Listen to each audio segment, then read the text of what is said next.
welcome to another episode of Test, Optimize, and Scale. Very excited to have Lisa Licht here with us today, who's played a key role on the marketing side of organizations including Live Nation, Yahoo, Hasbro. Lisa, thanks for being with us. Thanks for having me. I'm thrilled to be here. Absolutely. Absolutely. And was enjoying our chat before the podcast here, talking about current events, talking about different ways to optimize your marketing, but wanted to get the audience to get a better chance to know you. If you could share more of your story.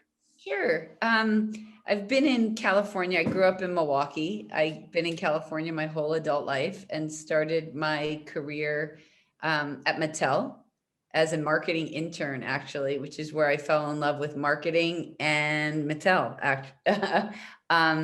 When I graduated college and was all set to go to Mattel, it was 1987, not to date myself, and Mattel went bankrupt. So I learned very early on how to pivot.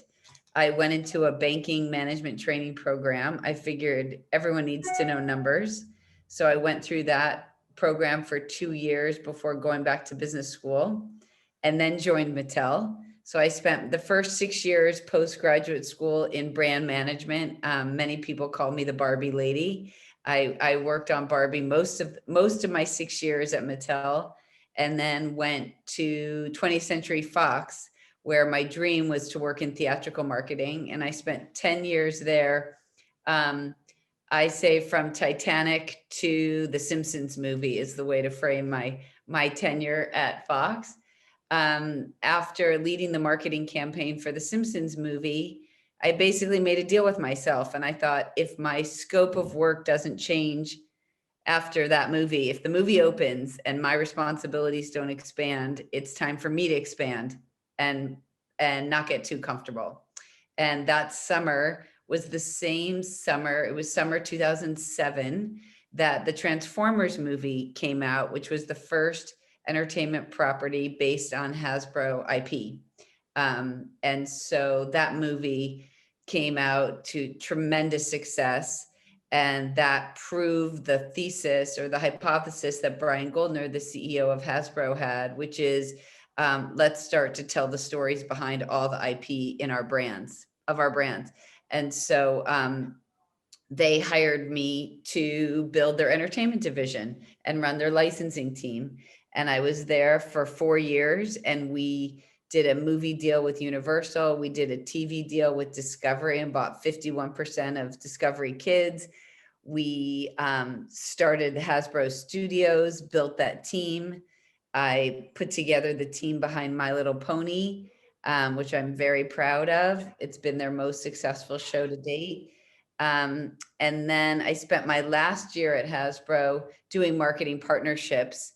And similar to the end of my tenure at Fox, I thought, I don't need to be doing marketing partnerships for a company based in Rhode Island when I'm based in Los Angeles. So I'm going to do something different. And at that time, a woman I knew, Kathy Savitt, became the CMO at Yahoo. Ironically, her name is Kathy Jassy Savitt. Her brother just got named the CEO of Amazon today, Andrew Jassy, by the way. So just relating to our conversation earlier. And I congratulated her on becoming the CMO of Yahoo. And she said, come join my team. And at that point, I really stepped back and looked at my career and felt like the key thing that was missing. I always look at my career as how I pack a suitcase, and you want everything to be additive and understand what's missing. And so what was really missing for me to achieve a chief marketing officer role at some point was digital. So going to Yahoo was a really strategic move for me. And I was excited to work under Marissa and Kathy. It was a crazy 3 years, but I learned a ton. I really expanded my network, got an excellent foundation in digital. And at the time, Marissa and Kathy were very fixated on music and live music and what streaming live music could do for Yahoo. And I did not know how to do that, although they challenged me, and I hired Live Nation to partner with me. And so my 3 years at Yahoo, I spent a lot of time on major Live Nation partnerships, which is how I eventually went to Live Nation and became the chief marketing officer of the concert division. So I spent 3 really fun years there, went to more concerts in 3 years than I have in my life. And I will say I'm starting to really miss live concerts and live events now that we're almost a year into this pandemic. But 3 years in, I thought it was time for me to do something different. And I reached out to a couple of mentors to ask their advice, and they both asked if they could hire me as consultants. So I spent about almost 2.5 years consulting for Illumination, Microsoft, helped the Albright, a great women's empowerment network, launch from London into Los Angeles. And I've spent most of the past year focused on 2 extraordinary companies, Exploding Kittens and Cameo.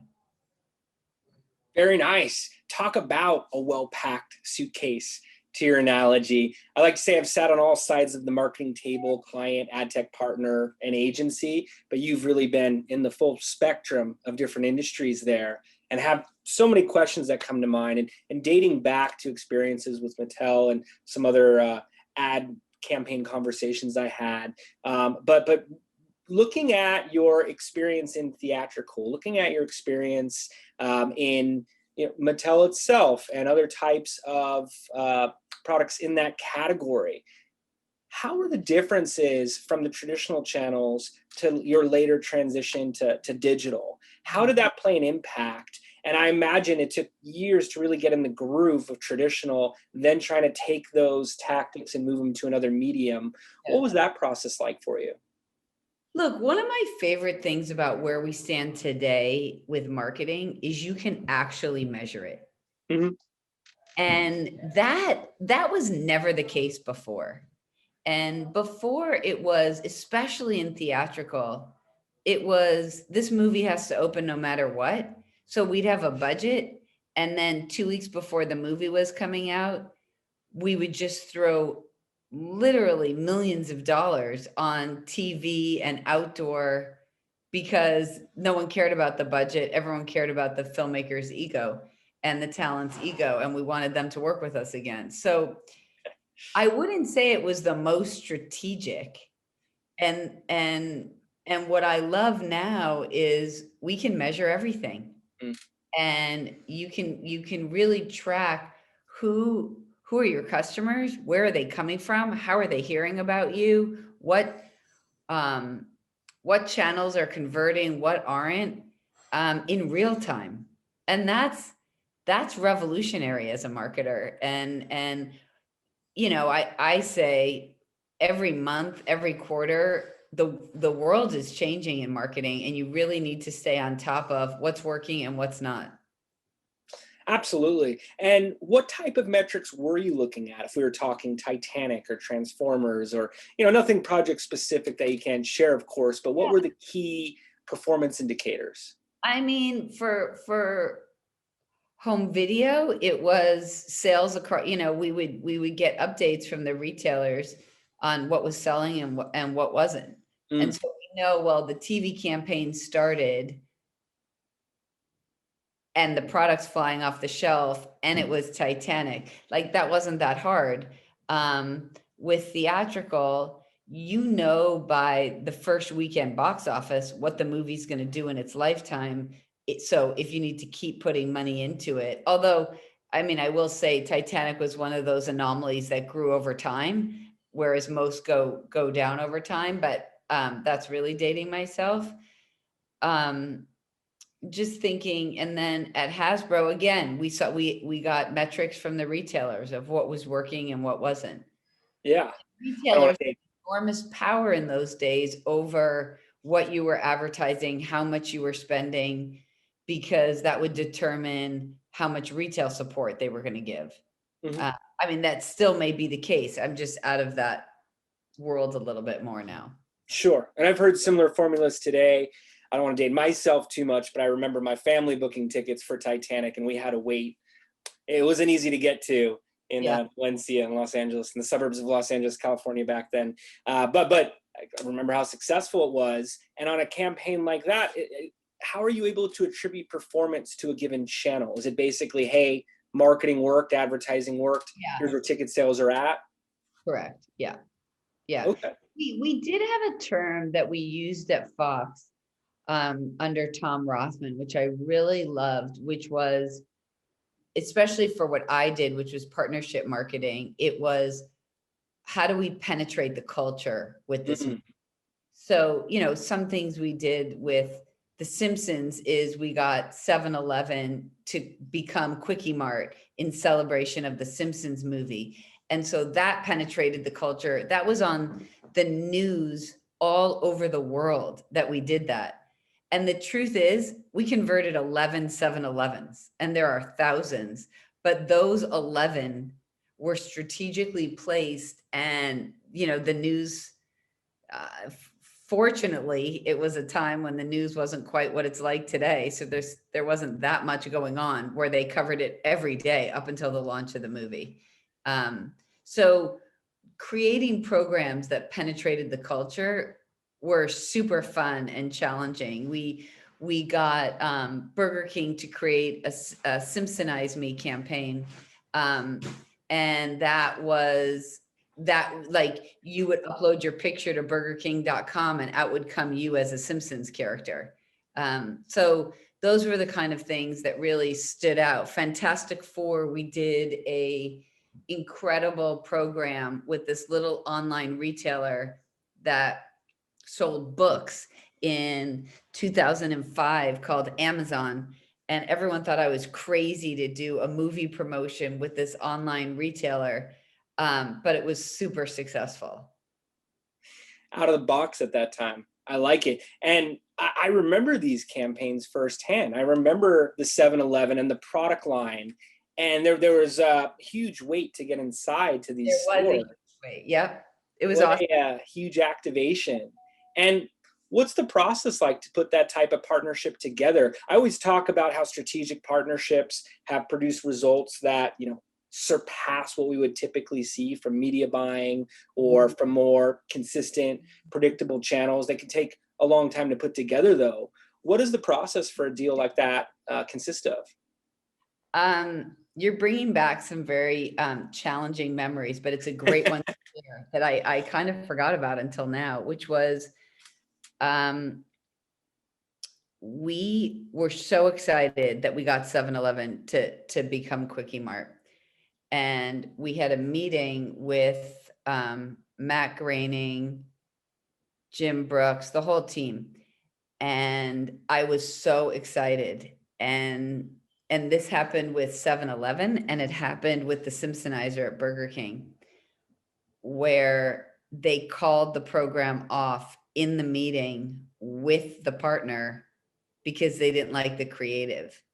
And the way we pivoted, one of my favorite words, is that we got the creative team behind all the licensing that's done for The Simpsons to create the Simpsonize Me campaign, so that it was Simpsons artists designing all the facial features. And then for 7-Eleven, Matt Groening did it all himself. He and this woman, Millie, who's his right hand, and she's amazing, designed everything you saw in the 7-Eleven, because look, they eat, sleep, breathe The Simpsons, and they just didn't feel like the creatives behind Burger King or 7-Eleven were hitting the mark. So their first move was to cancel the whole thing. And I remember I remember which conference room it was in, on the Fox lot, building 88. And I thought, oh my God, if I can get this back on track, it will be the coup of my career. And it was. We won a lot of awards. I personally won a lot of awards, but it was not without its challenges and its pain to get it there.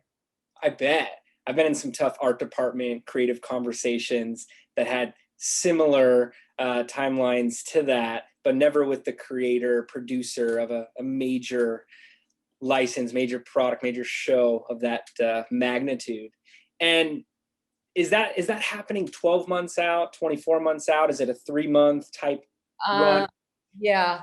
I mean, oh, one thing I wanted to say. So 2 years out from the movie, we did set the strategy that anything that was going to be done to support the Simpsons movie had to be something that had never been done before. So we ended up with 4 or 5 promotional partners versus some movies could have 15, because we wanted whatever they did to really stand out. Now, when you go to a movie, well, no one goes to movie theaters right now, but when you used to go to movie theaters, the standees have really come alive. For the Simpsons movie, we created the Simpsons family on the sofa, and you could sit and take pictures as if you were with the Simpsons characters. That was never been done before. So we set the strategy. It was 18 to 24 months out. But I remember when they canceled both 7-Eleven and the Simpsonize Me, I'd say it was January and the movie was coming out that summer. It was close. The partners were like, I don't know if we can do this. And I said, oh, no. If they're going to do all the artwork, we have to do this. And we did, but it was a lot of blood, sweat, and tears. That's for sure. 2 years of planning, exceptional creative ideas. Those whiteboard discussions must have been a lot of fun. And then to run into those type of roadblocks. And then, as you're mentioning, 2 weeks, I remember running some ad campaigns for the theatrical. It was 3 weeks, and there was a whole timeline and how much was spent that final day. And I imagine the press circuit and everything that's involved. And we didn't start, this was another big decision. I think the movie came out July, like 24th. And we decided to not start advertising until after the 4th of July, because there were so many big movies coming that summer that we didn't want to cloud the marketplace. We did a pulse campaign. So we did like a teaser in January, a teaser in spring, but the full-blown ad campaign, if memory serves, we did not kick off till after July 4th. And talking partnerships, were there a lot of existing groups, clubs, organizations of Simpsons fans? Was there a whole portfolio of co-branding that had taken place over the years, and you were able to tap into those existing audiences? Well, there was a huge fan base that we were able to tap into. But remember, this is 2007. So it's not like we had databases and CRM. That wasn't really a thing yet. So I do remember the publicity team did an incredible stunt where we challenged Springfields. I don't know how many Springfields there are across the country, but a lot of states have Springfields. And the Springfield that Simpsonized themselves the most, like, won a special screening, or the talent went. I don't remember what they got, but that was a way to really build the momentum out in the field, we used to call it, with all the tried and true fans. Mm-hmm. Very nice. I recall something along those lines as well. But wow, talk about an in-depth marketing plan. It's so fascinating for me to discuss as well, too, because we're primarily working with startups. To do a month on a marketing plan can feel like an eternity for some founders. And I point to examples like this, but being able to show the actual details and the results it produced is definitely huge. I'm sure our audience has taken note here. And as that transitioned to Yahoo, when I think Yahoo, search ad placements, I know they have a very high performing display advertising, all the digital ad components that work very well. And then we use Yahoo News and some of the other channels that they have and find great results there. Seems to be a very unique audience that converts in Yahoo. What type of partnerships, or what did initiatives look like there?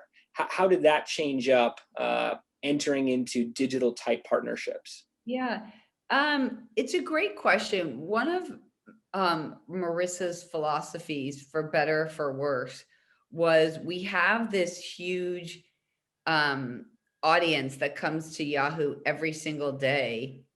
So we don't need to spend much marketing off platform. Mm. Now, what's tough about that is a lot of people would come to Yahoo because they're like crappy email that they don't use, that they give that email for shopping is their Yahoo email. Yeah. So it wasn't really accurate that that was like daily active users. Which by the way, in one of my first meetings, I turned to someone who's now a very good friend. I'm like, what's a DAU? She's like, you really need to learn this. But some of the things we did at Yahoo, one was we did this partnership with Live Nation and we called it Live 365. And for 365 days straight, we streamed a new unique concert on Yahoo every single day on any device that you had, which was really revolutionary at the time. And we sold it jointly between Yahoo and Live Nation. So we went to brands to sponsor it, which was terrific. And those brands helped bring a new audience. The artists would help bring a new audience. Live Nation helped bring a new audience. So that was a cool initiative. I still regret that we couldn't advertise it more off platform from a Yahoo perspective. We also brought someone like Katie Couric to Yahoo and to head up Yahoo News and put a face behind Yahoo News, which we really didn't have before. But again, we needed to promote her more, and there were different philosophies internally, and the buck stopped with one person. So we didn't get to do all the things that I felt like we should have done to really bring Yahoo into the current generation with a little bit more relevance. But Sure. What's interesting is Yahoo News, Yahoo Sports are still huge today. Oh yeah. And the Yahoo Contributor Network, we were using the Gemini ads for a long time. Yeah. So I know for different use cases, it's highly effective, but I see what you're saying of other progressions. And it sounds like you got to do a lot of that at Live Nation. I know they had a massive transformation and really became a top name, if not the top name in the space. I'm really proud of some of the things we got to do at Live Nation. Yeah. And so that was primarily around ticketing conferences, ticketing events, concerts, and during the rise of festivals and a lot of entertainment becoming experiential. Yep. So look, what was great about Live Nation is when I went there I was there 2015 to 2018. Okay. And, I like to say like, there's no sixth sense, but Mattel was really hot when I was there. Movies were super hot, as was home video when I was at Fox. But live events in 2015, it's what everybody was talking about. 2015, 16, 17, Live Nation started buying up festivals all over the world. Other than Coachella, they own all the biggest festivals around the world.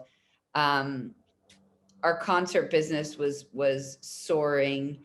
And then we partnered very closely with the media and sponsorship team on bringing brands to these concerts. And brands love to be able to give their clients access to concerts and artists and the dry run of the show. I'm blanking what before the audience comes in, the sound check. I mean, exclusive experiences were the hottest thing. So it was fun. And we did a big summer sale promotion where we put over 1 million tickets on sale for $20 to kick off the summer and celebrate summer concerts, and sold through them very quickly and put a whole marketing plan together. It used to be every city could we'd have a kickoff for summer concerts. And then at some point before summer started, you could put some tickets on sale for $20. And I said, well, let's have one cohesive program and do a national campaign. And the first year before me, they had sold under 400,000. Our first year, I think we sold over 800,000. So we had 100% increase. The next year, 1.2 million. Yeah, I don't remember exactly the numbers, but it was just a great way to celebrate summer concerts, put a cohesive marketing plan together with a publicity strategy, and honestly sell a bunch of tickets that weren't going to sell anyway. So yeah. Yeah. And were those some of the key metrics? Was it ticket sales, events under management, app installs? What's shocking is the Live Nation and the Ticketmaster app. I didn't handle Ticketmaster, but Live Nation had its own app, which didn't make any sense, right? Because they're part of the same company. But the Live Nation app was never effective while I was there. So it was really about placing a buy city by city and seeing how the tickets were selling. And for example, The Weeknd would sell out immediately in Los Angeles. So we would take some of that money and put it in Philly so that if Philly was selling slower, I'm just using that as an example. But sure. The thing with concerts is you literally look at each city.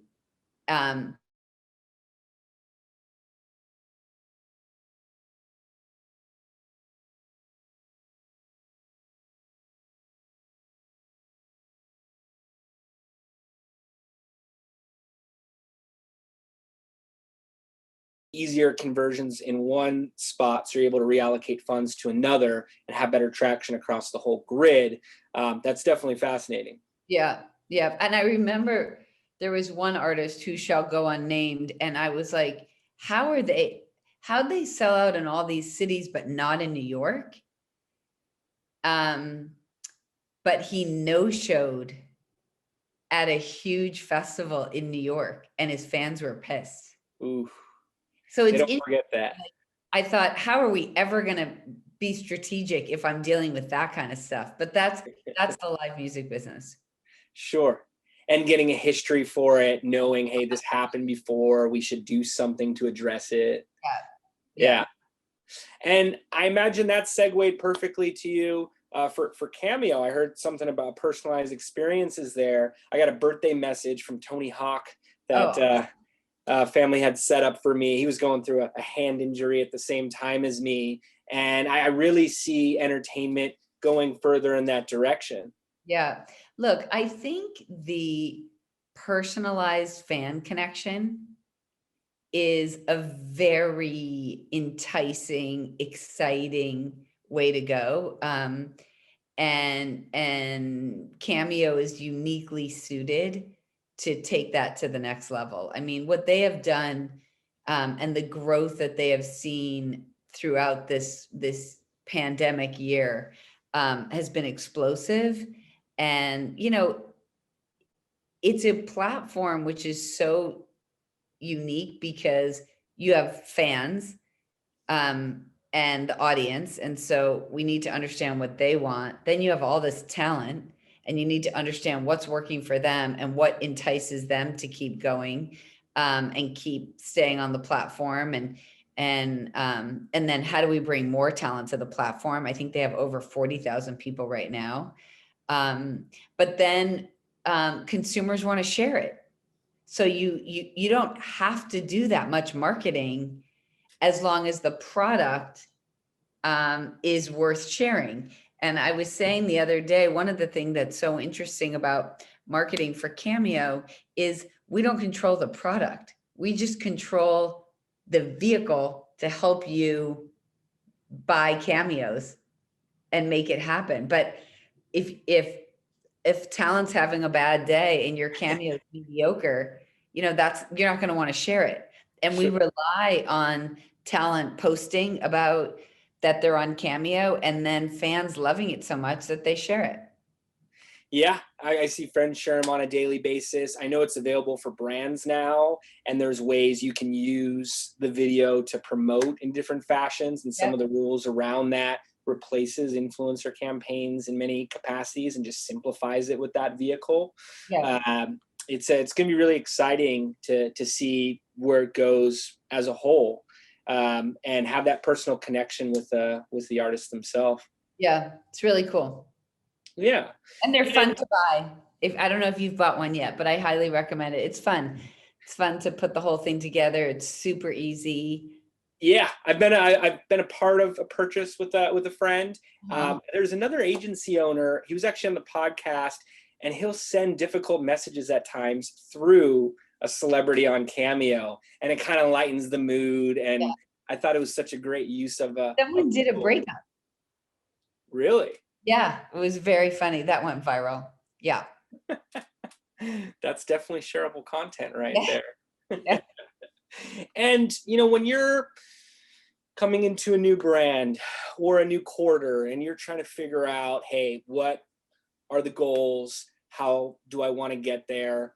What comes to mind? What recommendations could you provide the audience that they can use to come up with their own tests, whether it's around partnerships or just the awareness as a whole?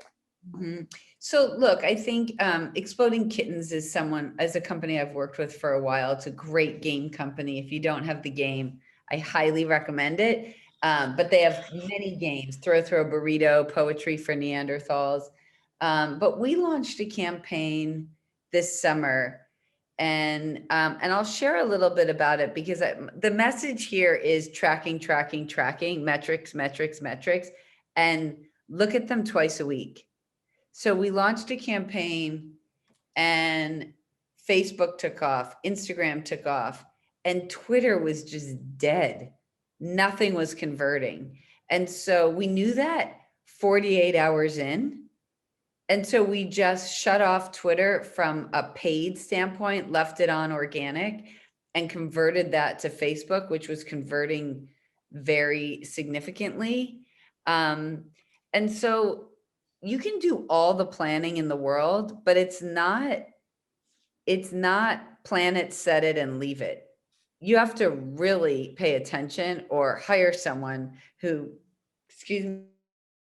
track the metrics, and discuss it openly. And just because you've set a buy doesn't mean, if you've said we're going to spend 10% on Twitter and Twitter is just not converting at all. And this isn't a diss against Twitter. I'm a big fan, especially late, some of the changes that they've made, but it may just be an awareness platform. For my brand, it was an awareness platform, not a conversion platform. And so it's important to be open-minded.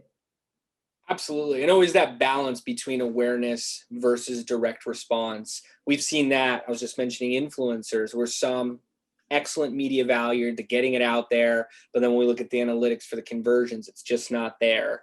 And what may work on one channel, as you're mentioning, just taking it over to Twitter, you may not see the results. Yeah. And it's also, look, analytics are key and conversion is key. A couple things that I wish I had the crystal ball for, which is how much to spend on awareness versus conversion. And I don't have the answer to that. I don't think anyone has the exact answer. But when you have a new brand and your customers love it, you have to focus also on awareness. And Cameo and Exploding Kittens had a similar challenge, which is people that know it love it. We just need more people to know it. So sometimes it's about doing research and really understanding who your customer is, and then building lookalike audiences to increase the awareness. Yes. It's a tough discussion for us because working with the startup, oftentimes they have one marketing budget. It has to produce the next. We've been able to show success in those type of scenarios And if we feel confident the audience we're bringing over, can talk about what we can do, what we can't. But to position too much of the budget on branding and something that's just not going to show conversions, it can be difficult. And we talk about the balance for Facebook advertising as an example, from prospecting to retargeting, driving audiences to the funnel for the first time, then bringing them back and back. And as a rule of thumb, the larger the retargeting pool, the stronger the performance is going to be. So we're able to tell that story, but we'll still get pressure to speed up those timelines quite a bit with early stage clients. But yeah, it's definitely a difficult story to tell for branding. And I point at brands that aren't looking for a direct response. I always use Coca-Cola as an example, and having that mind share. So the next time you have that decision, you know where the action's going to be, and even measuring that on a hyper local basis, as you were mentioning with geo-targeting for theatrical. So it's always tough to mention that, but I'm glad you brought it up, because it is really more of that process versus a one touch. And then, hey, now they're a customer. 100%. It's a process. Yeah. And, getting back to strategic partnerships a little bit, when I hear that, I think relationships of whoever we're setting up to do this has to know all of these different people in the community, has to have a close relationship. Is that the case? Can it be done with direct outreach on LinkedIn, email, even say the phone these days? What is the best way to build a partnership if you're a founder listening in? Look, I think that getting yourself out there, you and I talked briefly about the new app Clubhouse. And I feel like that's going to be the next wave. But when I consider myself very lucky, because when I was at Fox, I had 3 little kids. So which is one of the things that makes me lucky. But I worked and I came home. Like, I did not network, I did not schmooze, but I had a team of awesome women that worked for me. It happened to be women at the time who loved to go to all the networking things. And so we would divide and conquer. And then they'd invite people that they met in, and then I'd meet them during the day, and we'd go to lunch and get to know each other. And so relationship matters. And the more you work with a strategic partner, the more you get to know each other, the better the partnership. And I think if you talk to the team I worked with at McDonald's, the team I worked with at Burger King, we had many partnerships over the years, because we grew and learned from each other each time. And I will say that when I resigned from Fox to go to Hasbro, I was in the middle of negotiating 5 McDonald's deals at Fox, but Hasbro had monopoly at McDonald's. And so I didn't want it to get out to the McDonald's people. I didn't want them to hear from anyone other than me that I was going over there. And I didn't know they were in the process of renegotiating their Hasbro partnership. And when I told them, they're like, okay, this is amazing. Let's finish the Fox deals, and then we're going to wait and stall on Hasbro till you go over there, because we'd rather do it with you. And that just meant the world to me, because, and it's funny, you're bringing up things, Jason, I just haven't thought about in years, but these are people I'm still friends with. Oh yeah. Jen from McDonald's just retired, but she lives in Chicago. She and her husband, my son went to school at U Chicago. He would stay at their house when he'd call them when he needed a doctor, whatever. I mean, it's like family. So, we did countless partnerships together. And that's the key, is that I always approach partnerships as, it has to be a win for you and a win for my company. Otherwise I've failed, because I always wanted the partner coming back for more. And you're bringing up memories for me on my side as well too. A large part of my job is putting together these relationships, and I've seen them stretch past roles that the individuals have, where some of them are on their third or fourth company in the past 12 years as we've been working together. Right. And vice versa. In some cases, team members that have gone on to do different things, and how much more powerful the relationship is than any one project, any one situation. I like to create a clear canvas and figure out what's best for both sides, as you said there. I try not to enter the call with too much of an agenda, but more just, what they're looking to hit that quarter, that year, beyond, Exactly. and find things that are collaborative. I'll tell you, when I was at Yahoo and we were doing this concert tour, an experiential tour that was sponsored by Yahoo. I went to Europe and we went to talk to a movie studio about sponsoring it. And the idea was, did they have a movie that fit with this target audience that we were going after? And maybe this tour would make sense for them. And I'm so excited that they got me this meeting with this very senior person at, I don't know, Universal, Paramount. I don't remember who it was in Paris. And the Yahoo salesperson wasn't taking no for an answer.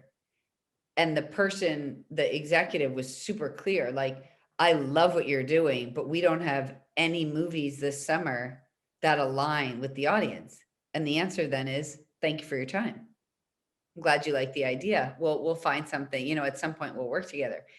And this saleswoman was so aggressive and was relentless. And I finally had to say, I need to interrupt you, and you need to stop trying to sell him. He's very clearly explained this is not a win-win, and he doesn't have the right fit. And so we need to move on. But I was shocked to see someone who just, like you said, what's your strategy? What are your goals? And let's see if we can align. We established in the first 10 minutes, we couldn't, and we needed to walk away gracefully. And that was a difficult conversation as well. But we just launched with Cameo, the first partnership I did for them, which was Cameo and paperless post. So for Valentine's Day, you can order a Cameo and it'll come in a beautiful digital envelope, stationery, and you open it up and there'll be a Cameo inside. So, I'm excited to bring these kinds of partnerships to my clients as well. You're helping me with my Valentine's Day gifts as we speak. I Awesome. like it, and great activation, great idea there. Yeah, I'm very excited about it. And want to talk a little bit about optimizing, problem solving, if you will. It's something we're constantly looking to exercise in the team and strengthen those muscles. Not everything goes according to plan right out of the gate in terms of a marketing campaign and the results you're looking to measure on it. What advice do you have for those situations? I mean, I'd go back to the metrics and data that we talked about earlier. Yes. And being fluid. And look, sometimes your idea isn't going to work. And that's okay. Like, the world is changing, as I said, monthly, quarterly, and what worked 2 months ago may not work next month. And so just be willing to say, it's not working. I will say, I always want to find, like, isn't there one thing that's tried and true? And there really isn't one thing that's like going to work every time. But one tactic that I've seen work for Live Nation concerts, Exploding Kittens games, and Cameo are carousel ads on Instagram. I don't know if it's because we all just love to swipe. But the conversion on carousel ads, I've seen work every time I've tried it. So there's a little tidbit from me, and you won't get too many technical tidbits from me, but that one has really worked. Bringing that up in our morning meeting with the team tomorrow. But yeah, we're always looking for the top placements, and Instagram as a whole, Facebook as a whole, I try to figure out how to get it to work versus will it work for a brand or not. Not that it does every time, but the process to get there has led us to effective campaigns on the second iteration. So that's great. And yeah, that carousel placement. What about when it is working and you're seeing the numbers well beyond what you'd expected, and there's an opportunity for scale, there's a larger target audience, further to go on the campaign, what have been some situations for you that have really showcased scale, and what are some tactics that listeners could take on for how to scale their marketing success? I mean, the biggest one for scale is the summer sale program we did at Live Nation. And I will say, because it wasn't city by city, it was a national buy. And we were very strategic on PR kickoff, succinct messaging. And this great woman, Allie DeAndrea, who's worked for me at Fox, Yahoo, and Live Nation, was very focused on the strategy and the creative, explicitly delivering on the strategy for the summer sale program, which is how we got to 1 million tickets. But it was really like, there's 1 million tickets available for $20. And it was just simple, strong messaging. And what happened there was we started to sell so fast that we were able to put more money into it. But we also made more tickets available because everything was exceeding expectations. And sometimes that's going to happen. The key is when it's working, make sure you have the supply. Yeah. So, with concerts, it was obviously checking ticket inventory. With games, it's making sure you have enough games in your warehouse, because you never want to advertise. That's really flushing money down the toilet and then not having the supply. So that's just a beware that you have the product available. Sure. Be careful what you wish for. Make sure the right preparations are in place. Yeah. It may not be a good problem to have to backtrack and be burning dollars in advertising. It's not the type of pivot you want to make. But looking at the analytics, seeing what's really working, if the product's there, ramp it up. Yeah. And sometimes the product isn't good. Sometimes it's hard, right? No filmmaker is going to say, well, my movie really didn't come out the way I expected it to be. But, I can't say much about that because I don't want to diss any client or any movie, but know what you have, do a little research ahead of time. If you don't always have to trust the research, but if the marketing isn't delivering, maybe your research was right and the product is a fail. We launched a product at Live Nation called the Festival Passport, and it was more of a publicity stunt to make sure people knew Live Nation is not only a concert company, but a festival company. And we launched a passport for $799. You can go to any Live Nation festival anywhere in the world. And we only launched 1,000 of them just as a test. And we sold out, I think, in a second. So we obviously didn't need to, we shut the marketing off immediately. We weren't going to sell anymore because it was sort of a lost leader. But we knew we had a viable campaign. We knew we had a viable campaign and a viable product, and the demand was huge. Wow. Yeah. I wondering if that exists post-COVID here, because that's such a great model there. But being able to identify that quick when things are going too good, like I said, I hadn't even heard of that. And just to wrap up here, what's the last recommendation you could provide to close out for the audience in terms of how they should approach their marketing, their partnerships? Mm-hmm. I think understand your customer and know who your customer is. There's really nothing more important than that. It's a question I ask every client when we start: who's your customer? And a lot of companies really don't know. And so I'm doing some research with some clients right now to really dig deep on who is your customer, what do they want, what do they like. So know your customer. There's nothing more important than that. Yes. I've actually found situations where I thought the product wasn't working. We changed up the customer and saw completely different traction. And I like to break down customers to the persona level.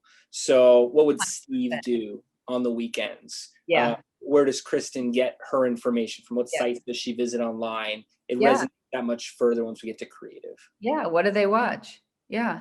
And then the other tip I'll give, which isn't about marketing, but really about career and building your career, and you and I touched upon this in our little initial call, is expand your horizons.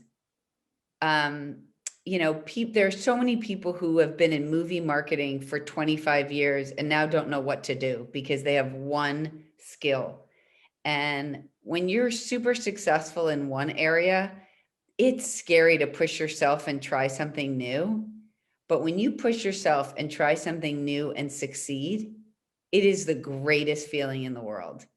And so try different industries, make sure it's something you're passionate about, but push yourself because life is short, as we're all learning. Life is short. We're all learning. And thank you so much for these insights. This has been extremely helpful. I think we're going to get some very strong responses from the audience. And if they would like to get in touch with you, I imagine you have a very full schedule. But just to connect or a question, is there a preferred channel that you? Probably LinkedIn is the best way. Okay. Yeah. Okay. So we'll have that in the show notes. So you can touch with Lisa directly over LinkedIn. And again, just want to thank you so much for hopping on and joining us on the podcast today. I loved it, Jason. Thanks so much. Great meeting you. You as well. Take care, everyone. We'll see you next time.